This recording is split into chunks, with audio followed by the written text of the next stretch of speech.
antsika Bat amin'ny fanasana iteny. Thank you very much, Bat, for inviting me to speak today. Mahafinaritra ny tema ho an'ny palmier androany satria amin'ny lafiny mbola tsy dia faheno satria rehefa miresaka palmier tsika dia any amin'ny ala mando no resana fa androany ety avelan'ny ala no resana.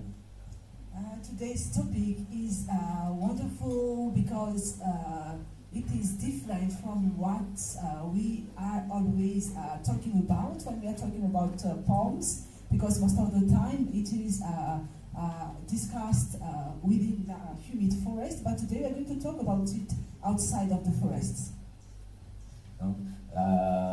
Iresakantsika ohatra palmier dia ny eto Madagasikara dia 2.7 isanjaton'ny espèce eto Madagasikara dia tany anaty ala mando daholo zany hoe any faritra atsinanan'ny Madagasikara. If we are talking about palms in Madagascar, 90% of the species are found in humid forest in the east of Madagascar. Amin'izao fotoana moa raha ny statistika farany dia 214 espèces ny palmier eto Madagasikara dia mbola mitohy hatrany ny description ny espèce matetika isan-taona misy vaovao foana. There are 214 species in Madagascar, and description of new species is still ongoing because there are some new species discovered. Dia iresaka antsika hoe ohatran'izany any ivelan'ny palmier ivelan'ny ala dia ny matetika zany dia hita ety amin'ny haute-terre, faritra andrefana sy faritra atsimby Madagasikara izy ireo. If we talk about palms outside of the forests, they are often found in highlands, western and southwestern regions of Madagascar. Dia ho amin'ireo 19 Jean teo dia vitsivitsy ihany nefa no hita amin'izay faritra izay raha hitantsika eto izao ohatra amin'ny écran eto Bismarcka, Caucasus, Chrysalidocarbus, Pharéné, Phoenix, Saphia, Pavenia, Daina dia ny nombre anatin'ny parenthèse dia misy espèce hita ivelan'ny ala amin'izay fotoana. So there are only few species that are found outside of the forests, namely the Bismarcka, Borassus, Chrysalidocarbus, Hyphen, Phoenix, and Raphia, Rabinia, and Taina. So the figure between brackets are the number of species that are outside of the forest. Fa rehefa miresaka tsika hoe palmier ivelan'ny ala dia matetika ireo dia tena dominant ny toerana anankiray ary mazana dia caractériser ny paysage. When we talk about palms outside of the forests, often they are dominant in the area where they are found, and they are making up the traits of the landscape where they are found. Manome endrika ny toerana izy mazana ohatra hoe amin'ity Bismarcka nobilis zao fantatsika ny Bismarcka nobilis dia fiaina izy fa eto amin'ny laka Kinkony zao dia tena manome endrika ny manamorona ny laka mihitsy izy. So they are beautifying the area where they are found.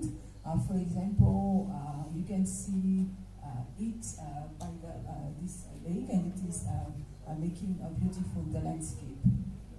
Dia toy izay koa any avarotry Mondava ohatra dia misy ny Pharéné rehefa mandeha makany avaratra makany amin'ny atsirana antsika dia mahita ny Caucasus Ethiopium ny avarotry manomandidy.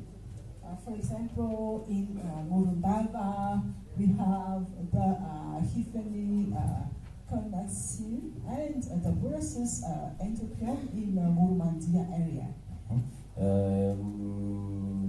Betsaka izy ao toerana fa ny palmier ivelan'ny ala ihany koa dia tena manan-danja amin'ny fiainana andavanandro. Palms outside of the forest is very important in the daily life of the community. Ohatra hoe exemple ny satrana zany tsika ohatra dia tsika eto Antananarivo zao dia samy efa nampiasa an'ito kifafa hito avokoa avy amin'ny ravina satrana izy io. For example, if we take the satrana palm, all of us here in Antananarivo are familiar and have used the Sachana brooms. Dia ny ravina satrana ihany koa dia ampiasaina anaovana trano any amin'ny faritra misy anazy na ny any amin'ny toerana misy ny satrana zany na ety amin'ny tanan-dehibe. The Sachana leaves are used to build for house construction in the area where it is grown, and it can also be seen elsewhere. Nisy etude ohatra nataonay tamin'ny talohan'ny 2020 hoe ohatran'izy ny mahatonga ny olona mbola mampiasa ny ravina satrana ho tafitrano dia tany faritra Mondava dia hita fa mbola ampiasaina ravina satrana satria mangatsika kokoa ny température ao anatin'ny trano par rapport amin'ny tafitôle misy différence 5 degré mangatsika kokoa. We have conducted a study back in before 2020 regarding the reason why people are still using Sachana leaves for their roofing, and we found out that using Sachana leaves as a roof is making the room cooler, namely 5 degrees cooler than the normal roof. Yeah. Dia ny satrana ihany koa dia tena ilaintsika na aty Antananarivo tsy manana satrana tsika fa ilaintsika foana satrana satria ny arona, ny tsihy, ny satroka dia avy amin'ny satrana betsaka ny avy amin'ny satrana. Sachana is very useful in Antananarivo. We don't grow Sachana, but still we use it for our basketries, for hat, for brooms, and other tools. Dia mbola manana ny lanjany ihany koa satrana ny Boasus indrindra raha ohatra ka mandeha any amin'ny faritry Mondava eny tsika na any amin'ny faritry Maitrano dia mankalanja ireo ny sève ny Boasus ampiasain'izareo amboarana divay amin'ny anarana hoe sora ny anarany any amin'ny faritry ireny. If we go to the Morondava region, the Sachana sap is used to make a wine that they call Bora. Sura. Yeah. Dia ny tena teo hoe manome endrika ny paysage ny palmier ivelan'ny forêt. I mentioned earlier that palms outside of the forest is beautifying the landscape. Dia exemplaire eto amin'ny Oxter ny Chrysalidocarbus dessicans a Mijoro. An example that we can find in the highland is the Chrysalidocarbus dessicans found in Ichemu. Nanana ny opportunité tena taloha tamin'ny KMCC nanomboka ny asa namaritra ny faritra Ichemo dia nanao voyage nandidina ny Ichemo ny tenako dia nahita fa toerana mahafinaritra tokoa ny misy amin'ny dessicans any Ichemo.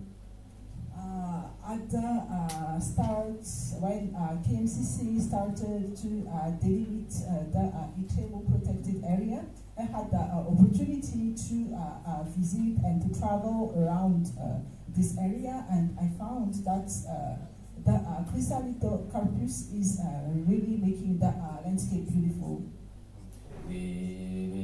Zavatra mahafinaritra zany hoe sy antenaina anatin'ity projet ho an'ny Pinaria aty mba considérena ny palmier satria ny palmier dia manana ny manome endrika averika zay hoe ny palmier ivelan'ny forêt dia manome endrika paysage dia raha ohatra ka simba ireo palmier ireo mety be itianana ohatrohatsontsika. What we hope for in this open space project is that palms outside of the forest will be taken into consideration, because as I mentioned earlier, they are giving us an amazing landscape. Yeah, ito zao sarin'ny Bismarck Nobelis iny isalo dia mahafinaritra tsara be ohatr'izao. Isalo efa mahafinaritra fa miaraka amin'ny palmier izy mbola mitovy amin'ny tsara.